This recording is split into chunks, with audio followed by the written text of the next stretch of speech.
गालिब साहब का इंडिया में चक्कर लगा था, उन्होंने इनके साथ कैसा सलूक किया। मैं ये आपको बता दूं, जब हम भारत में दाखिल हुए हैं, खासतौर पे जिस डब्बे में हम घुसे थे, उस डब्बे में पता चल जाता था कि ये आदमी पाकिस्तान से है। तो मुझे ये मालूम नहीं होता था कि मैं कहाँ फिर रहा हूँ। अक्सर लोगों के दिल में सवाल होता है हाँ। कि हमारे साथ पता नहीं क्या बनेगा। वो बता रहे होते हैं कि हमारे साथ क्या सलूक हुआ है, तो रो रहे होते हैं। ताजमहल आगरा भी जाना था, तो वहाँ मेरे साथ सरदार प्रीतम सिंह के दरवाजे से लेकर आज जो है आगरा तक जो है ना, वो दिखाना चाहता हूँ। तो ये देखिए, इब्तदा है रब्बे जलील के बाबरकत नाम से, जो दिलों के भेद खूब जानता है।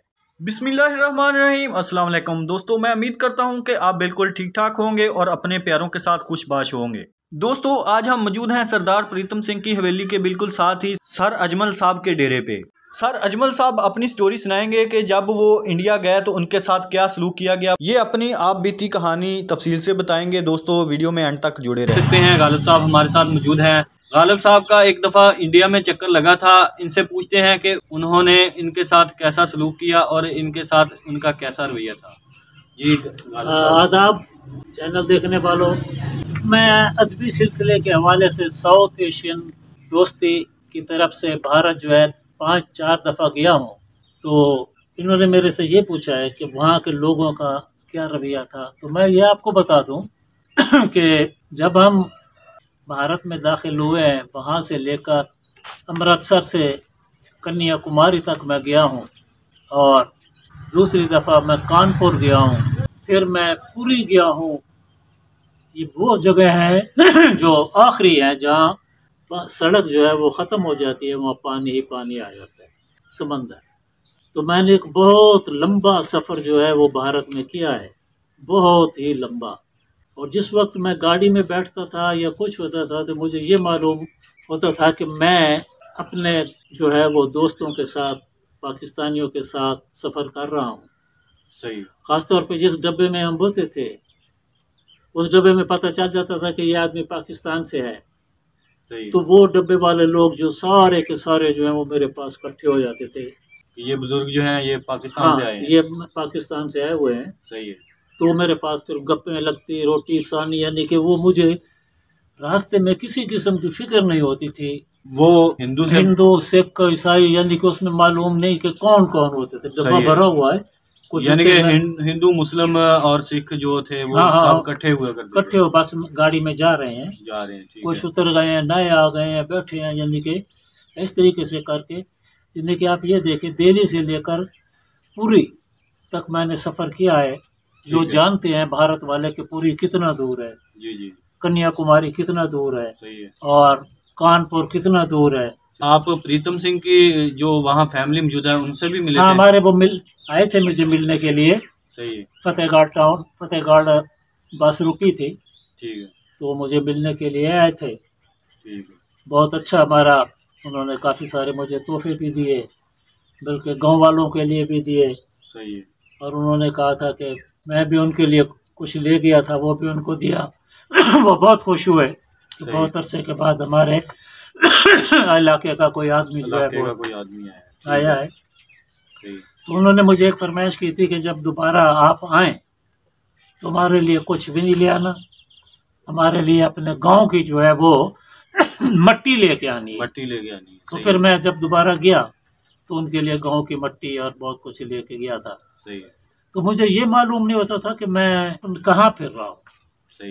बाजार खरीदारी के लिए गए हैं, उनको बताया कि पाकिस्तानी हूँ मैं, तो उन्होंने जहाँ मुझे रियायत की है, ख़रीदारी के बाद 3-4 तोहफे जो हैं वो अपनी तरफ से भी दिए। इंडिया से पाकिस्तान यहाँ सिख आता है या कोई हिंदू भाई कोई आता है या सिख भाई आता है, दिल में यही होता है कि पता नहीं हमारे साथ क्या सलूक होगा। एक बहुत, अगर पाकिस्तान से इंडिया कोई जाए तो उनके दिल में भी यही होता है कि पता नहीं आगे हमारे साथ क्या रवैया होगा, क्या सलूक होगा। मैं आपको ये बताऊं भाई उस्मान साहब कि ये अक्सर लोगों के दिल में सवाल होता है कि हमारे साथ पता नहीं क्या बनेगा। ठीक है ना भाई साहब, इसलिए हम आपसे ये सवाल कर रहे हैं कि हमारे व्यूवर को पता चल सके कि जैसे हमारे दिल में उनके लिए बहुत जगह है, उनके दिल में भी हमारे लिए जगह बहुत जगह। क्या मैं कह रहा हूँ कि आपको सर आंखों पे बिठाते हैं भाई साहब, वो जी। बहुत खुश होते हैं, आपको घर ले जाएंगे। ये एक हवा है जो फैला हुआ है कि पता नहीं वहाँ जाएंगे तो क्या हो जाएगा, क्या हो जाएगा। ठीक है ना जी। सही है। और जब वो हमारे इधर पाकिस्तान में आते हैं तो यहाँ भी उनकी बहुत इज्जत होती है। वो बता रहे होते हैं कि हमारे साथ क्या सलूक हुआ है। जी जी। ये सिर्फ उन लोगों के लिए हवा है जो न गए हैं न जो वहाँ से इधर आए। जी जी। जब वो आ जाते हैं तो उनकी कन्फ्यूजन दूर हो जाती है, फिर उनका जी नहीं करता यहाँ से जाने को। बिल्कुल यही बात है। सरदार साहबान जो है गुरु नानक पे आते हैं तो वो यहाँ से जो है बहुत सी यादें लेके जाते हैं। हाँ जी। कहते हैं कि हमारा दिल ही नहीं करता जाने जी जी जी, रो के जाते हैं वैसे, रो के जाते हैं। बिल्कुल यही बात है। हम वीडियोस वगैरह देखते रहते हैं तो रो रहे होते हैं।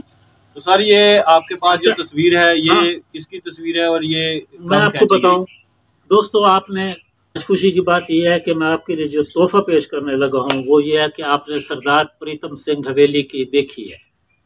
सरदार प्रीतम सिंह हवेली का दरवाज़ा, उनका रकबा और उनकी जगह देखी है। तो मैं आपको ये भी बता दूं कि जब पहली दफ़ा भारत दिया था 1999 में, क्योंकि ताजमहल आगरा भी जाना था तो वहाँ भी देखने के लिए गया। तो वहाँ मेरे साथ एक बहुत बड़ी अदीबा जो है भारत की, वो मेरे साथ थे। ये किताबी सिलसिले में? हाँ, ये किताबी सिलसिले में। ठीक है ना जी।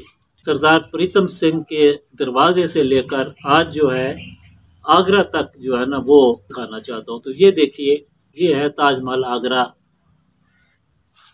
दोस्तों ये आगरा की तस्वीर है जो ताजमहल शाहजहां ने अपनी बेगम के लिए बनाया था।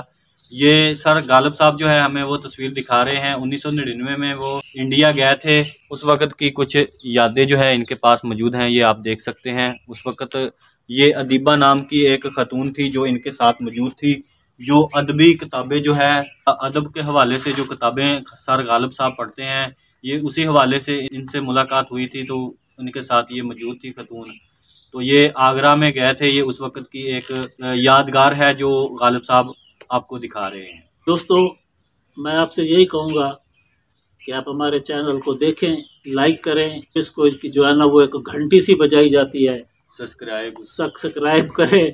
दूसरा ये है कि इसको अपने मज़ीद दोस्तों को भी दिखाएं और वो हमसे रब्ता करें अगर उनको भी पाकिस्तान के किसी इलाके की या कोई वीडियो देखनी है, तो वो हमें कमेंट्स बॉक्स में ज़रूर बताएं ताकि हम उनका गांव जो है ढूंढ के उन लोगों से मिल के आपको जो है ना उनका गांव दिखाएं, उनका इलाका दिखाएं।